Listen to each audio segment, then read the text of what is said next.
Salam dostlar, bu günlər biz sizlə Russo qambiti barədə çalışmalar eləyəcəyik. Ona görə də diqqətlə qulaq asın, gedişləri yadda saxlamağa çalışın. 100% qazandıran qambit yoxdur. Yəni bu qambiti ancaq 3 və yaxud da 5 dəqiqəlik oyunlarda istifadə edə bilərsiniz.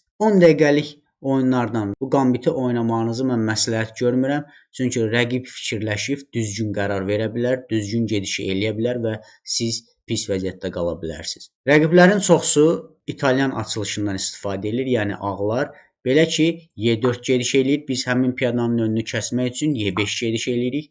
Rəqib öz atını çıxır F3 xanasına və biz də öz atımızı çıxaraq mərkəz piyadamızı müdafiə etməyə çalışırıq.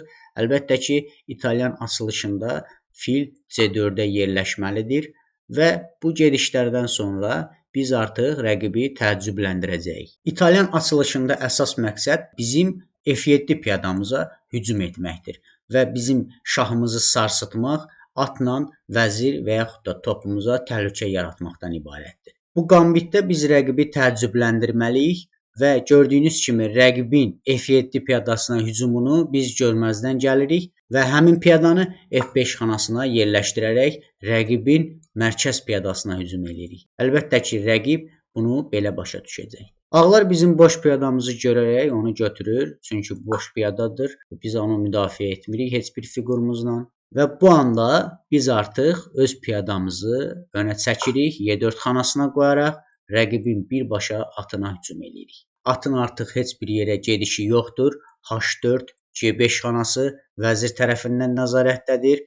D4 və Y5 xanası isə bizim atımız tərəfindən nəzarətdədir. Yəni atın artıq mərkəzdə heç bir yerə gedişi yoxdur. Bu gedişdən sonra rəqib istəyəcək ki, öz vəzirini Y2 xanasına gəlsin ki, çünki bizim piyadamızın arxasında şah dayanıb, biz artıq onun atını vura bilmərik və bu gedişdən sonra biz öz vəzirimizi Y7 xanasına qoyaraq yenə rəqibin atına hücum etməyə çalışırıq. Və ağların atının heç bir yerə gedişi yoxdur və məcburdur ki, atını C1 xanasına yerləşdirsin. Bizim növbəti gedişidir, at F6 gedişi. Çünki bu gedişi etməklə biz vəzirin H5 xanasından bizim şahımıza təhlükə yaratmağının qarşısını alırıq. Ağlar istəyir ki, bizim mərkəz piyadamızı ortadan götürsün.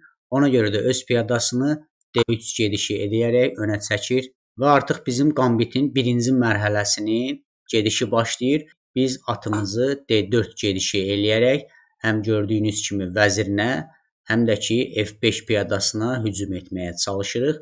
Rəqiblər bu anda çox vaxtı Y3 gedişi eləyərək atımıza hücum etməyə çalışır. Ancaq C2 gedişini görmürlər. Çünki burada biz atla şah verərək həm topuna, həm vəzirinə gördüyünüz kimi hücum edirik və rəqibin artıq vəziri yoxdur demək olar ki. Deyək ki, rəqib artıq C2 xanasındakı bizim zəifliyimizi gördü və vəzirini Y3 xanasına qoymadı. Artıq piyadanın başını buraxdı və D1 gediş elədi. Bundan sonra artıq qambitin ikinci mərhələsi başlayır. Belə ki, atla şah veririk, topuna hücum eləyirik. Rəqib oyunçu artıq bizim atımızı vurmalıdır. Çünki şah vermişik, şah məcburdur yerini dəyişsin və məcburdur ki, topunu müdafiə etsin. Ona görə də vəzirlə bizim atımızı vurur və bu anda biz artıq əsas gedişimizi eləyirik. Piyada ilə D3 gediş eləyirik. Rəqibin piyadasını götürərək açıq şah veririk və həmçinin də rəqibin vəzirinə hücum eləyirik və artıq vəziri vuruldu rəqibin. Və başqa variantı gəlin analiz eləyək. Tutaq ki, rəqib təhlükəni görür, çünki bilir ki, bizim F5 piyadamızı vursa, biz onun atına hücum eləyəcəyik və öz piyadasını müdafiə etmək üçün D3 gediş eləyir. Bu gedişdən sonra biz artıq qara filimizi C5 xanasına yerləşdiririk və ağlar öz atını C5 xanasına yerləşdirir, çünki bizim F7 xanamızı heç bir figurumuz qorumur. Və gördüyünüz kimi, əgər rəqib oyunçu atını F7 xanasına yerləşdirsə, bizim üçün böyük təhlükə yaranır. Çünki həm vəzirimizə, həm topumuza hücum eləyir. Biz bunu görməzdən gəlirik və rəqibin qara filinin önünü kəsmək üçün F4 gediş eləyirik. Bu gedişdən sonra artıq rəqib fürsəti əldən vermir və öz atını əlbəttə ki F7 xanasına yerləşdirir. Və biz artıq vəzirimizi çıxmalıyıq. Çünki vəzirimizi götürmə təhlükəsi var və vəzirimizi H4 xanasına yerləşdiririk. Və rəqibin F2 xanasındakı piyadasına hücum eləyərək mat təhlükəsi yaradırıq.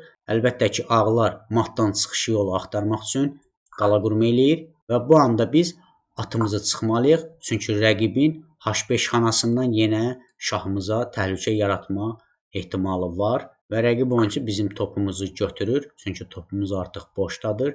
Biz bu gedişdən sonra at G4 gedişi eləyərək gördüyünüz kimi rəqibin hər iki piyadasına, həmçinin də H2 xanasından rəqibdən mat istəyirik. Əlbəttə ki, matdan xilas olmaq üçün ağlar öz piyadasını H3 gedişi eləyərək önə çəkir, atımıza hücum eləyir. Biz bu gedişdən sonra F2 piyadasını vururuq, rəqibin vəzirinə hücum eləyirik. Rəqib bu vəziyyətin çıxılmaz vəziyyət olduğunu görərək bizim atımızı öz topu ilə götürür.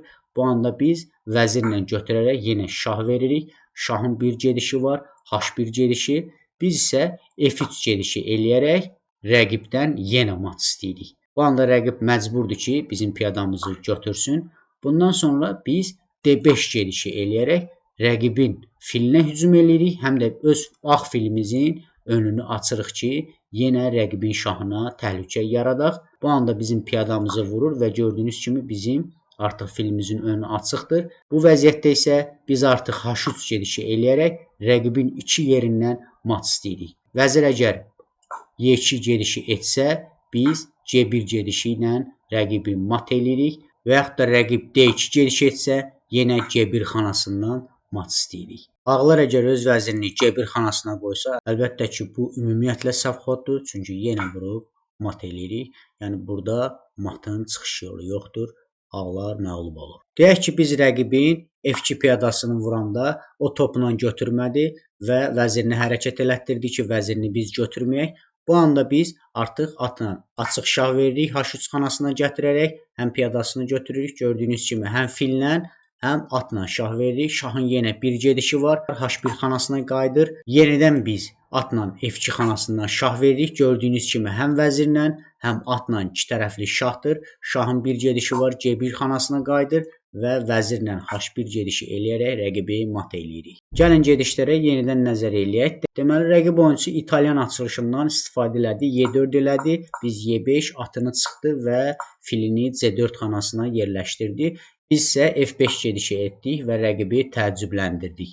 Bu gedişlərdən sonra rəqib oyunçu bizim piyadamızı götürmədi və D3 gedişi də etmədi. Öz atını çıxdı, C3 xanasına yerləşdirdi. Bu anda biz əgər onun piyadasını götürsək, rəqib oyunçu atla götürür və bu anda biz piyadamızı D5 gedişi eləyərək rəqibin iki fiquruna birdən piyada ilə hücum eləyirik və bir neçə gedişdən sonra artıq biz rəqibin bir fiqurunu ələ keçirdik. Russo qambiti aktiv qambitdir və gördüyünüz kimi fiqurlarınız da aktiv olur. Başqa gedişlərlə bağlı qısa videoları paylaşacağam, oradan görə bilərsiniz. Minnətdaram, kanala abunə olmağı unutmayın. Təşəkkür edirəm.